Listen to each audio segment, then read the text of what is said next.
আসসালামু আলাইকুম রহমতুল্লাহি বরকাতু। দেশে এখন বন্যা হচ্ছে, দেশে একের পর এক বিপদ আসতেছে।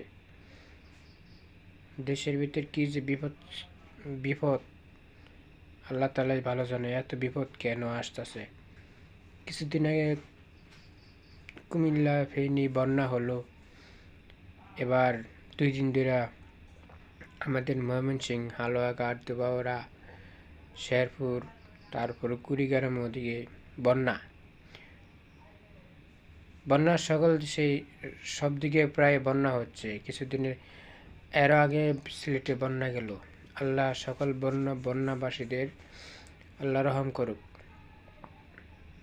বন্যায় হলে যে দিক দিয়ে বন্যা হয়, ওই সমস্ত মানুষরা বুঝে কতটা কষ্ট।